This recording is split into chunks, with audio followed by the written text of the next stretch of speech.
India is emerging as a global powerhouse in the renewable energy sector. PM Surya Ghar Muft बिजली योजना को मंजूरी दे दी गई है।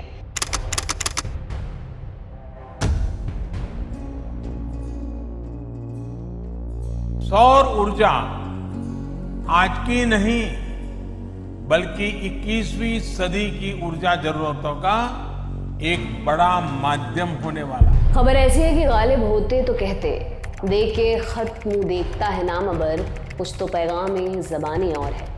खत में क्या लिखा है? CEEW भारत में स्थित एक गैर लाभकारी थिंक टैंक और नीति संस्थान है। इसकी रिपोर्ट के हिसाब से भारत में साल 2030 तक 600 किलो टन सोलर वेस्ट निकलेगा। सोलर वेस्ट ये क्या है? सोलर फार्म में कई सारे सोलर पैनल लगाने पड़ते हैं। अब इनकी भी एक उम्र होती है जिसके बाद ये कूड़ा हो जाते हैं।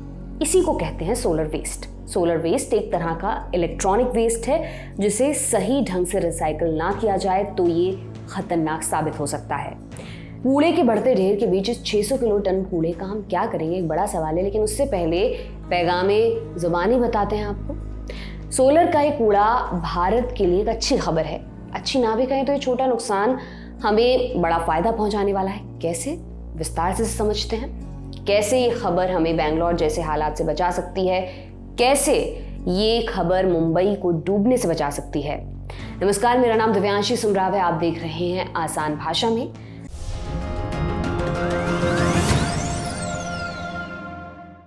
शुरुआत करते हैं सरकार के एक अच्छे काम से। भारत सरकार ने हाल ही में एक नई स्कीम शुरू की, पीएम सूर्य घर मुफ्त बिजली योजना। इसमें 1 करोड़ घर की छतों पर सोलर पैनल लगवाने की बात हुई है और उन्हें 300 यूनिट बिजली फ्री भी मिलेगी। इसके पीछे सरकार की एनर्जी ट्रांजिशन को लेकर एक महत्वाकांक्षी सोच है। एनर्जी ट्रांजिशन यानी फॉसिल फ्यूल जैसे पेट्रोल, डीजल, कोयले की जगह उन एनर्जी सोर्सेज से बिजली बनाना जिनसे प्रदूषण ना होता हो, जैसे सौर ऊर्जा। लेकिन इन सब चीज़ों के पीछे एक बड़ा कॉन्टेक्स्ट है जिसका संबंध अर्थ, पर्यावरण और विश्व राजनीति से है। इसको 3 उदाहरणों से समझिए। पहला, यूरोप ने कहा है कि वो 2026 से भारत में बनने वाली चीज़ों पर कार्बन टैक्स लगाएगा, मसलन स्टील या ऐसे प्रोडक्ट्स जिनमें कोयले का इस्तेमाल होता है, जिससे भारत के एक्सपोर्ट्स पर प्रभाव पड़ेगा। दूसरा, भारत रूस से तेल खरीद रहा है। रूस यूक्रेन युद्ध के बीच इस मामले में भारत पर कोई प्रतिबंध जैसी चीज़ नहीं लगी, लेकिन पूरी पश्चिमी दुनिया आंखें तरिए रही है। तीसरा, जो सबसे ज़रूरी है, ग्लोबल वार्मिंग पूरी दुनिया के लिए संकट है, खतरा हम सबके लिए है। अगर आप अभी भी इसे हल्के में ले रहे हैं तो 2 रिपोर्ट्स आपकी नजर करते हैं। WMO यानी वर्ल्ड मेट्रोलॉजिकल ऑर्गेनाइजेशन, ये संयुक्त राष्ट्र की एक संस्था है जो क्लाइमेट और मौसम से जुड़ी चीज़ों पर काम करती है। इसकी रिपोर्ट में 2 मुख्य बातें सामने आई हैं। पहली, इतिहास में जब से तापमान की रिकॉर्डिंग शुरू हुई, दुनिया के लिए साल 2023 सबसे गर्म वर्ष था। दूसरी बात, इसी साल लू, बाढ़, सूखे और तेजी से बढ़ते साइक्लोन्स की संख्या ने काफ़ी तबाही मचाई। लाखों लोगों की रोज़मर्रा की ज़िंदगी अस्त व्यस्त हो गई और कई अरब डॉलर्स का आर्थिक नुकसान भी हुआ। IPCC की रिपोर्ट में और भी ज़्यादा चौंकाने वाली बातें सामने आई हैं। IPCC संयुक्त राष्ट्र की एक संस्था है जो क्लाइमेट चेंज के फील्ड में काम करती है। इसकी रिपोर्ट कहती है तबाही मचाने की बारी अब नेचर की है। कैसे? पिछले 50 सालों में इतना कार्बन एमिशन हुआ है कि साल 1750 के मुकाबले धरती का तापमान 1.1 डिग्री सेल्सियस बढ़ गया है। इसकी वजह से ग्लेशियर्स पिघल रहे हैं और कई इलाकों में बारिश इतनी बढ़ गई है कि बाढ़ आ जाती है। ऐसी घटनाएं हालिया सालों में लगातार सामने आ रही हैं। दूसरी बात ये सामने आई कि साल 2100 तक 3 डिग्री सेल्सियस से तापमान बढ़ सकता है।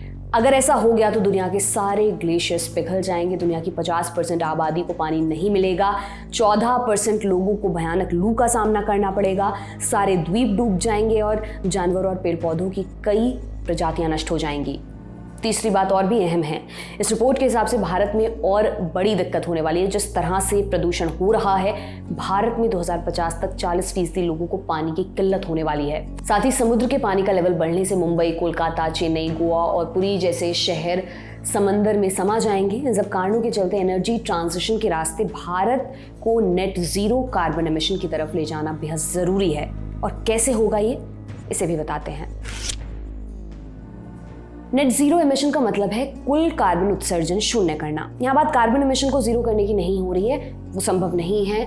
नेट जीरो एमिशन का मतलब है हम जितना कार्बन एमिट करें उतना ही कार्बन हमारे देश में एब्सॉर्ब भी हो, यानी एमिशन कम करने के लिए एनर्जी ट्रांजिशन करना ज़रूरी है और एमिशन एब्जॉर्ब करने के लिए फॉरेस्ट एरिया को बढ़ाना ज़रूरी है, ताकि जितना कार्बन हमने निकाला है और जितना बचाया है उसका कुल जमा योग हो जाए शून्य। नेट कार्बन उत्सर्जन शून्य करना इसलिए ज़रूरी है ताकि ग्लोबल वार्मिंग में कमी आए, लेकिन इस मामले में दुनिया को एकजुट होना चाहिए था, लेकिन यहाँ तो दो बड़े ध्रुव बन गए हैं। कैसे? भारत को अभी तेजी से विकास करना है ताकि वो पश्चिमी देशों के बराबर पहुंच सके। भारत का तर्क है कि विकसित देशों को खुद कार्बन उत्सर्जन पर तेजी से रोक लगानी चाहिए और भारत जैसे देशों को थोड़ा ज्यादा वक्त देना चाहिए। साथ ही इन देशों को भारत और बाकी विकासशील देशों में इन्वेस्ट करना होगा ताकि विकास भी हो सके और कार्बन एमिशन पर भी रोक लग सके। दुनिया में कार्बन उत्सर्जन पर रोक लगाने के लिए हर साल 400 लाख करोड़ रुपए के इन्वेस्टमेंट की जरूरत है, लेकिन विकसित देश महज 8,30,000 करोड़ रुपए सालाना की बात कर रहे हैं। जरूरत का महज 3% है। विकसित देशों ने अपना कार्बन एमिशन जरूर कम किया है, लेकिन इसके लिए तरीका ये अपना है कि अपना सारा प्रोडक्शन चीन, भारत जैसे विकासशील देशों में शिफ्ट कर दिया है। अमेरिका, यूरोप और चीन कार्बन एमिशन के सबसे बड़े कसूरवार हैं। भारत आज एक बड़ा कार्बन एमिटर जरूर है, लेकिन ये सिर्फ पिछले 2-3 दशकों में ही कार्बन एमिशन में इजाफा कर रहा है, जबकि ये 3 लगभग आधी सदी से कार्बन उत्सर्जन कर रहे हैं लगातार। अमेरिका और यूरोप के मामले में तो ये ड्यूरेशन 1 सदी से भी ज्यादा हो जाती है। भारत बड़ी चुनौतियों से गुजर रहा है, लेकिन साथ ही साथ कार्बन एमिशन को कम करने के लिए कदम उठा रहा है। भारत इस मामले में इन्वेस्टमेंट के लिए पॉलिसी भी बना रहा है, साथ ही विकसित देशों पर क्लाइमेट फंडिंग को बढ़ाने का प्रेशर भी बना रहा है। साल 2015 की बात है, पेरिस में COP21 सम्मेलन हुआ था। इस सम्मेलन में भारत ने कुछ चीजों पर काम करने की बात कही थी। पहली, 2030 तक 450 गीगावाट बिजली रिन्यूएबल एनर्जी से बनेगी, जैसे सोलर और विंड एनर्जी से।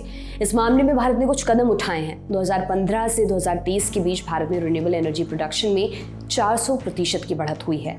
कैपेसिटी के हिसाब से भारत दुनिया में चौथा सबसे बड़ा रिन्यूएबल एनर्जी देश बन गया है।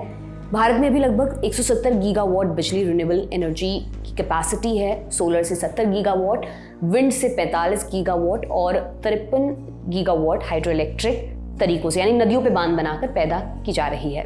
रिन्यूएबल एनर्जी का 2030 का जो लक्ष्य तय किया गया था, 2023 में भारत ने उसका लगभग 38% हिस्सा पूरा कर लिया है। 2015 में भारत ने दूसरा बड़ा वादा किया था, 2030 तक हम अपनी कुल जरूरत की 40% बिजली रिन्यूएबल सोर्सेज से बनाने लगेंगे। 2010 तक हम बिजली उत्पादन का सिर्फ 15% रिन्यूएबल सोर्सेज से बनाते थे। 2023 में आंकड़ा बढ़कर 23% से ऊपर हो गया है। बहरहाल, नेट जीरो स्थिति हासिल करने के लिए भारत ने जो लक्ष्य रखा था वो अभी दूर है, लेकिन एक बड़ा सवाल ये है कि इसमें खर्च कितना आएगा। एशिया सोसाइटी पॉलिसी इंस्टीट्यूट ने 2022 में एक रिपोर्ट पेश की थी, getting India to net zero. इस रिपोर्ट के मुताबिक 2070 तक नेट जीरो का लक्ष्य हासिल करने के लिए लगभग $10.1 ट्रिलियन खर्च आएगा, यानी 800 लाख करोड़ रुपए। ये रकम भारत के वर्तमान जीडीपी की 2.5 गुना है। ये रकम किन कामों में खर्च होगी?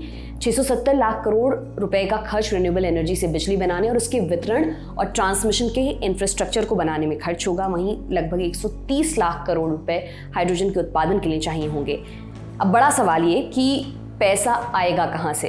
इसके लिए फॉरेन इन्वेस्टमेंट, सरकार की तरफ से कंपनियों को प्रोडक्शन का इंसेंटिव, इंफ्रास्ट्रक्चर और खुद सरकारी कंपनियां जैसे ONGC को बड़े स्तर पर फंडिंग करनी होगी। इसके अलावा प्राइवेट पब्लिक पार्टनरशिप को भी बढ़ावा देना होगा। एक और तरीका है ग्रीन बॉन्ड्स का, जिनके जरिए कंपनियां इस सेक्टर में इन्वेस्टमेंट के लिए मार्केट से फंड जुटा सके, उनको भी बढ़ावा देना होगा। सरकार ने रिन्यूएबल एनर्जी सेक्टर को बढ़ावा देने के लिए कुछ स्कीम्स भी शुरू की हैं। 2 योजनाओं के बारे में आपको बताते हैं। सरकार की पहली बड़ी योजना है ये पॉलिसी साल 2022 में बनी थी। उद्देश्य 2030 तक हर साल 5 मिलियन टन ग्रीन हाइड्रोजन बनाना। सरकार की माने तो इससे 2030 तक भारत के तेल आयात के खर्चे में 1 लाख करोड़ रुपए की कमी आएगी और 6 लाख नए रोजगार इसकी मदद से बनेंगे। इस मिशन के तहत 2030 तक हम 125 गीगावाट बिजली बनाने के लिए हाइड्रोजन का इस्तेमाल करेंगे, जिससे भारत के 500 गीगावाट बिजली प्रोड्यूस करने के लक्ष्य को पूरा करने में बड़ी मदद मिलेगी। ये योजना सौर ऊर्जा को बढ़ावा देने के लिए, इसमें कृषि में इस्तेमाल होने वाले वाटर पंप सोलर एनर्जी से चलाए जाएंगे। किसानों को सोलर पैनल लगाने में 60% की सब्सिडी दी जा रही है। किसानों को 30% कर्ज बैंकों से भी मिलेगा। इस योजना के तहत किसान अपने खेत में 1 मेगावाट तक का सोलर प्लांट लगा सकते हैं। इससे किसानों को सस्ती बिजली भी मिलेगी और एक फायदा ये भी होगा कि बची बिजली सरकार खरीद लेगी। ये तो हो गई पॉलिसी की बात, लेकिन क्या भारत नेट जीरो और एनर्जी ट्रांजिशन के जरिए बस क्लाइमेट चेंज से लड़ाई कर रहा है या इसके और भी फायदे हैं? Getting India to net zero report के अनुसार अगर $10 ट्रिलियन का इन्वेस्टमेंट करने में भारत सफल हो जाता है तो जीडीपी ग्रोथ में सालाना 4.5% का इजाफा होगा। इस मुहिम से 2047 तक 1.5 से 2 करोड़ नए रोजगार पैदा होंगे। भारत लगभग 15 लाख करोड़ का कच्चा तेल इंपोर्ट करता है। नेट जीरो एमिशन हासिल करने से भारत अपनी सारी ऊर्जा खुद बनाएगा। इससे हमारा तेल और कोयले के आयात का खर्च कम होगा। कच्चे तेल के इंपोर्ट के चलते भारत वैश्विक तेल राजनीति में नुकसान में रहता है। अगर देश आत्मनिर्भर हो जाए तो ग्लोबल डिप्लोमेसी में बड़ा फायदा होगा। फायदों के बाद अब चुनौतियों की भी बात कर लेते हैं। मिशन नेट जीरो एमिशन 2070 पूरा करने में सबसे बड़ी दिक्कत है फाइनेंस की। दुनिया की बड़ी अर्थव्यवस्थाएं क्षेत्र में भारत में इन्वेस्ट करने से कतरा रही हैं। अभी तक रिन्यूएबल एनर्जी के सेक्टर में लगभग 6,40,000 करोड़ रुपए का इन्वेस्टमेंट हो चुका है और 20 लाख करोड़ रुपए के इन्वेस्टमेंट होने के कयास हैं, लेकिन ये रकम अभी भी बहुत कम है। दूसरी बड़ी दिक्कत है टेक्नोलॉजी की। भारत में जब से सोलर एनर्जी पर फोकस शुरू हुआ है तब से सारे सोलर पैनल्स का इंपोर्ट बढ़ गया है। इंपोर्ट सबसे ज़्यादा चीन से हुआ। सरकार ने सोलर पैनल्स के मैन्युफैक्चरिंग के लिए PLI स्कीम शुरू की है, लेकिन अभी भी काफ़ी हद तक सोलर पैनल्स आयात हमें करने पड़ रहे हैं। तीसरी समस्या है शुरुआती खर्च की। सोलर प्लांट लगाने के लिए जो शुरुआती खर्च आता है वो बहुत ज़्यादा है। इस वजह से प्रधानमंत्री कुसुम योजना जैसी स्कीम का फायदा पूरी तरह से नहीं हो पा रहा है। चौथा और एक बड़ा कारण है इंफ्रास्ट्रक्चर। अगर आपको सोलर एनर्जी से बिजली बनाकर सरकार को सप्लाई करनी है, उसके लिए एक अलग बिजली की लाइन और पावर स्टेशंस लगाने पड़ते हैं। ये बात भी प्रधानमंत्री कुसुम योजना जैसी स्कीम के लिए चुनौती बन रही है। सोलर वेस्ट का जिक्र हमने शुरुआत में किया था। इन सब चुनौतियों के बावजूद भारत की कोशिशें लगातार जारी हैं। आज के आसान भाषा के एपिसोड में इतना ही। इसे लिखा था हमारे साथी आकाश ने। देखते रहिए दी लंदन टॉप। बहुत शुक्रिया।